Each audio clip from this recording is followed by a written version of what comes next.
Osama Hamdan berjanji akan melakukan balas dendam terhadap Israel. Hamdan menyebut hanya tinggal menunggu waktu, bahkan sebut tanahnya hanya akan menjadi milik Palestina. Dikutip dari Al-Mayadin pada 8 Januari, diketahui janji itu diungkap sebagai tanggapan atas tewasnya satu tokoh kunci Hamas, Saleh Al-Arouri. Sehingga selaku anggota Politbiro Hamas, Hamdan mengkonfirmasi pada Minggu 7 Januari dengan bersumpah akan balas dendam. Ia menyatakan bahwa musuh akan mendapat tanggapan keras dari pihaknya.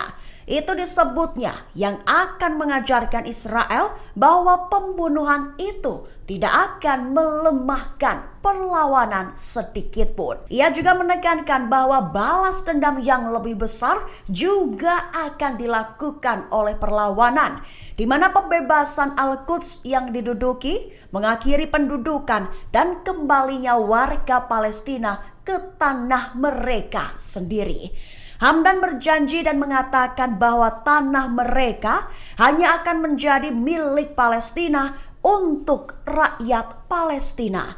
Selain itu, pejabat senior Hamas itu mengatakan pembunuhan Al-Arouri dan rekan-rekannya di pinggiran selatan Beirut menunjukkan bahwa Israel tidak menghormati hukum dan konvensi atau mengakui keamanan dan kedaulatan negara manapun. Israel disebut tak hanya targetkan rumah-rumah warga sipil, tapi juga mengincar warisan budaya di Gaza. Dikutip dari Al-Mayadin pada 8 Januari, melansir The National menyatakan bahwa itu menyebabkan lebih banyak kerusakan dan penderitaan.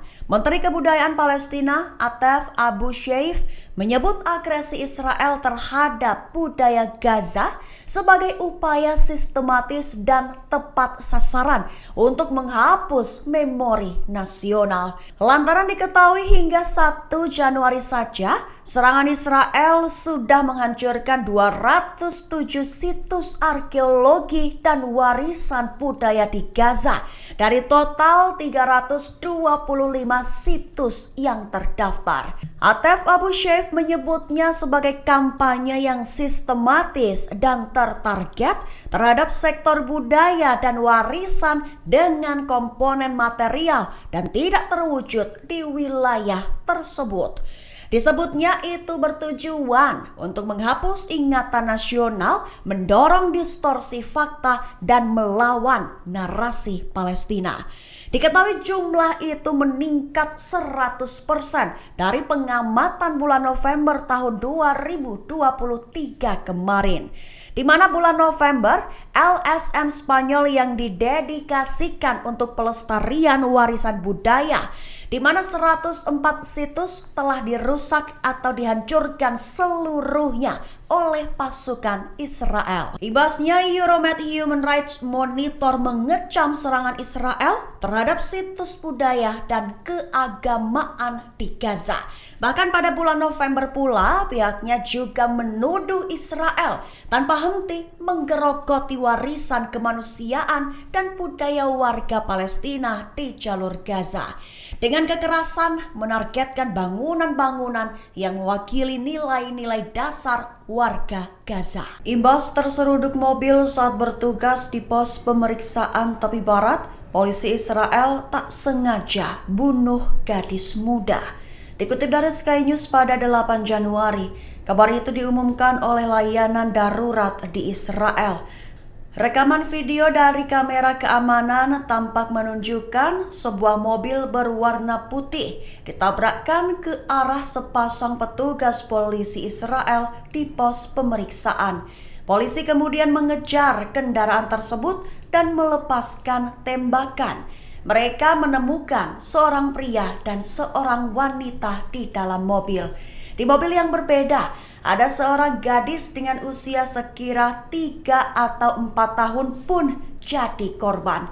Diketahui ia dirawat di tempat kejadian, tapi dinyatakan meninggal oleh dokter Israel tanpa memberikan penyebab kematian. Seorang petugas perempuan di polisi perbatasan paramiliter juga dikabarkan terluka ringan.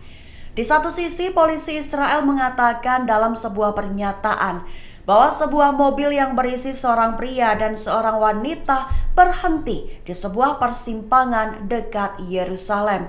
Keduanya disebut melakukan serangan terhadap polisi perbatasan yang kemudian polisi membalasnya dengan tembakan langsung. Ibasnya para tersangka penyerang telah dinetralisir, namun polisi tidak memberikan rincian. Sumber-sumber Palestina mengatakan kepada Wafa bahwa pasangan itu juga tewas dalam penembakan tersebut. Israel dikabarkan tengah dilanda epidemi kebocoran informasi. Itu menyulut Perdana Menteri Israel Benjamin Netanyahu untuk mewajibkan tes pendeteksi kebohongan bagi pejabat. Dikutip dari Tribun News pada 8 Januari, diketahui kabar itu melansir dari laporan Channel 12 Israel terbit pada Minggu 7 Januari. Netanyahu mengatakan bahwa Israel sedang menghadapi epidemi kebocoran, sehingga ia mengarahkan undang-undang yang mewajibkan setiap orang yang menghadiri diskusi kementerian dan keamanan, termasuk pejabat politik dan profesional, untuk menjalani tes pendeteksi kebohongan. Diketahui alasan Netanyahu menuntut tindakan itu adalah karena banyak pertimbangan pemerintah yang bocor ke pers dan media, di mana liputan pers yang luas tentang bagaimana pertemuan pada Kamis 4 Januari lalu yang diadakan untuk membahas Gaza pasca perang berakhir dengan perselisihan dan saling tuduh. Ibasnya, dukungan terhadap Netanyahu menurun tajam meskipun opini publik Israel tetap mendukung serangan militernya di Gaza. Sebatas informasi akhir, media Israel menyiarkan bagian-bagian dari sesi tersebut pertemuan yang berakhir dengan perselisihan.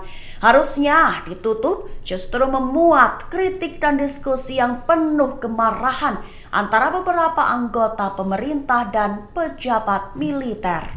Imbas ketegangan meningkat dengan Hizbullah, balon udara Tal Shamaim Angkatan Udara Israel mulai patroli di perbatasan Israel-Lebanon.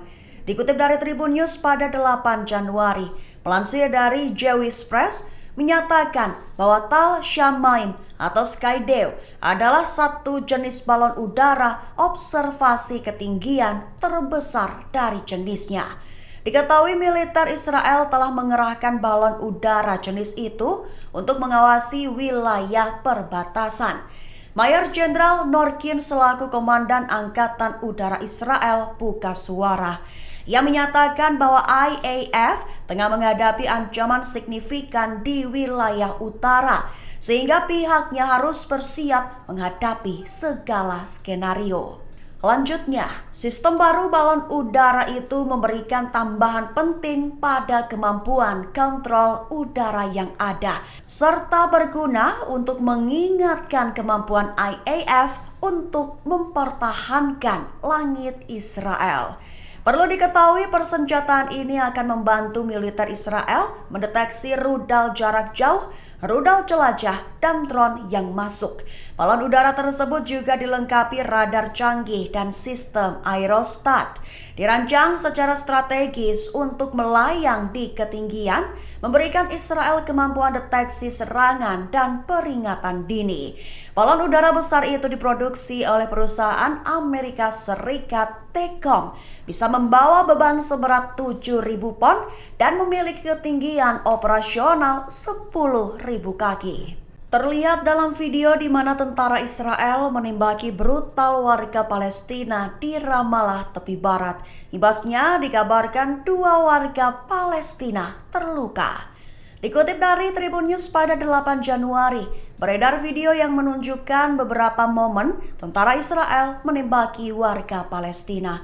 Wartawan di tepi barat melaporkan bahwa konfrontasi terjadi antara warga Palestina dan pasukan tentara Israel yang menyerbu kota itu dari beberapa arah.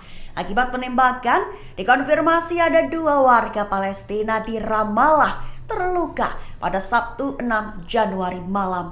Pasukan Israel yang diperkuat menyerbu kota Ramallah dan Al-Birah, dan patroli Israel dikerahkan di jalan-jalan kedua kota tersebut. Di sisi lain, media Palestina melaporkan sebelumnya pada Sabtu 6 Januari bahwa seorang pemukim Israel tewas dalam penembakan di mobilnya di persimpangan yang dikenal sebagai Oyoun Al-Haramiyah di utara Ramallah. Tentara Israel dengan cepat menutup semua pintu masuk ke Ramallah setelah penembakan tersebut. Selain itu, wartawan di tepi barat juga menyatakan bahwa kru dan para medis Magen David Adom menetapkan bahwa seorang warga Israel berusia 30 tahun meninggal dunia karena luka tembaknya.